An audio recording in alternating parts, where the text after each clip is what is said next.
My name's Bond. James Bond. I've been in villages in Central America and South America where women are being trained to be leaders themselves of the women. They're being taught about sanitation, and they pass on that knowledge to other women who in turn pass it on to the children. They're making the world a better place. Lumaki ho tayong lahat sa mga pelikula ng James Bond, hindi ho ba? Kaya very rare and welcome opportunity nung nagpunta rito si Roger Moore para sa isang humanitarian project. I think he was working with the United Nations at that time. And binigyan ako ng pagkakataon na ma-interview siya. Siyempre, hindi ko siya pinalagpas para sabihin niya yung kanyang iconic line, Bond, James Bond. Ako si Jessica Soho. Ako po si Jessica Soho. Ako po si Jessica Soho. This is Jessica Soho reporting. Balikan natin ang paghahatid ko ng serbisyong totoo bilang isang journalist. Bingi hata ako, Mama. March 1989 nang una naming tangkaing marating ang Isla ng Pag-asa. Gaya po ng inyong nakikita, tayo ay nakasakay ngayon sa isa sa mga tangke. Paano kaya sila magpapasko dito, no? This is Hickam Air Force Base here in Hawaii. Ito rin tiyak ang gustong paniwalaan ng marami sa atin. To see is to believe. Samahan niyo po kami sa isang natatanging paglalakbay.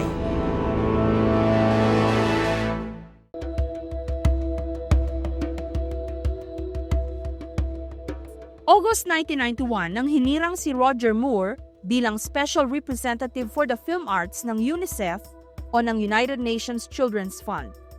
Kasama sa kanyang mga tungkulin ang paglilibot sa iba't ibang bansa kung saan may proyekto ang UNICEF. Dumating siya sa Pilipinas noong isang linggo upang bisitahin din ang mga proyekto ng UNICEF sa Cebu at sa Maynila. Malapit sa puso ng dating James Bond ang mga batang biktima ng abuso at kahirapan. Ayon sa isa sa kanyang mga naunang interview, inamin di umano niya na maging siya mismo ay muntik nang mabiktima ng pedophilia noong kanyang kabataan. Pero kahit na iba na nga ang papel niya sa buhay ngayon at hindi na siya si James Bond, pinaunlakan pa rin niya ang aming kahilingang siguradong gustong-gusto din marinig ng maraming umidolo sa kanya. My name's Bond. James Bond. James Bond 007, tagapagtanggol ng mundo. Ngayon, tagapagtanggol ng mga kabataan.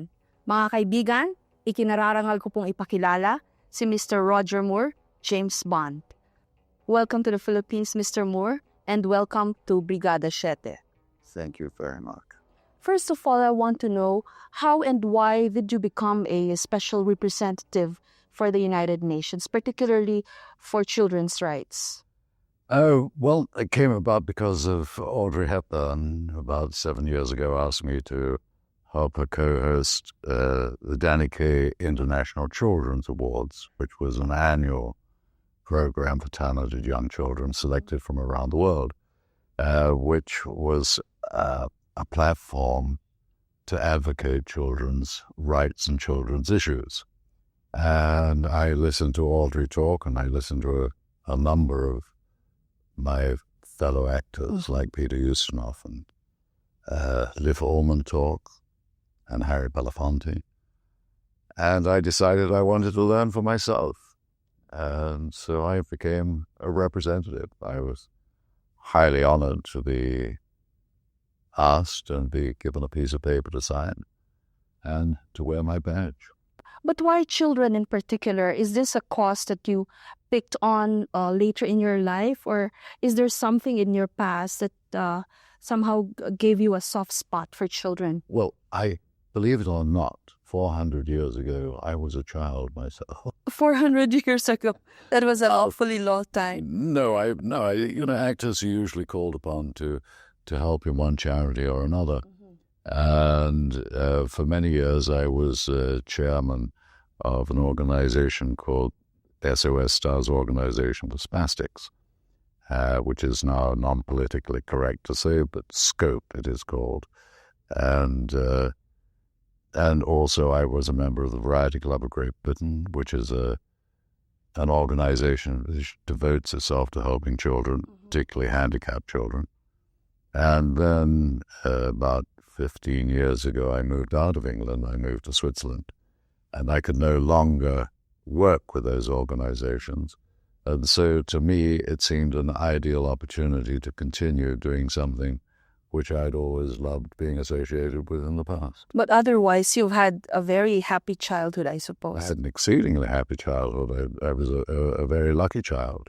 I would consider myself lucky because I was an only child. I didn't have to share anything with anybody. And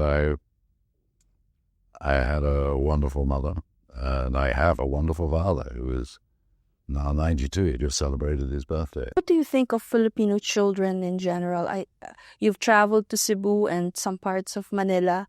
What are your impressions? Well, on the whole, I've seen the very happy face of the children because in Cebu, I went to a home run by Sisters of the Good Shepherd and a lady called Sister Marsha, who's absolutely wonderful, where she's taken girls from the street and they're brought in and they're rehabilitated, they're educated, they're clothed and they're fed. I went to a boys' home which is run in cooperation with the police. These are boys who have been on the streets, they've been drug abusers, they've been victims of abuse, sexual and physical. And in fact, one of their group is now a policeman, who's been a policeman for 6 years, and what better advocate could you have for street children than somebody who was a street child himself? I've seen that abroad as well, in Brazil, where there's a very, very big problem with street children. They have boys who now have been rehabilitated who go out into the streets because if somebody comes along who looks as though they've been an authority, a lot of the time, children, who feel that they've been doing wrong are frightened. They're frightened of being approached. But if somebody who has been a street child themselves approaches them and say, listen, there is a better place for you in life than here on the streets, and they take them into the homes where they're given a chance to learn a skill, where they're given a chance to become a part of civilized society. I suppose you have to be an idealist to do all of these things. An idealist, I think you have to be an optimist, because if you're a pessimist, you wouldn't go on. How do you do that? I mean, just thinking alone about the problems of children worldwide would be enough to make you a pessimist, but somehow you manage to move on. No, because at the end of the day, you look around and you see that advances are being made. In terms of what are called silent emergencies with UNICEF, if you consider the increase of the rate of immunization of children against the 6 killer diseases, how we have had such enormous success throughout the world in the elimination of iodine deficiency, the way we're tackling that. There are all sorts of areas that are being tackled in oral rehydration therapy, with the ORS, oral rehydration salts. I've been in villages in Central America and South America where women are being trained to be leaders themselves of the women. They're being taught about sanitation, and they pass on that knowledge to other women who in turn pass it on to the children. They're making the world a better place. UNICEF is not running around handing out great wads of money, saying, here you are, go and do something with them. That's no good. We supply the materials for them to better themselves in terms of education, in terms of sanitation, in terms of supplying safe drinking water, and in immunization. Mr. Moore, I hope you won't mind, but if we may get a little personal, how are you as a father? I understand you have 3 children. I guess I have 3 children. I'm enormously proud of them. I have a daughter of 32, a son of 30, and another one of 23. Unfortunately, they followed me into my profession.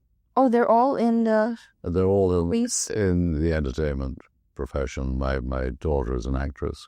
I tried to persuade her against it. I wanted her to be a doctor because I'm a slight hypochondriac and I thought I would get free medicine.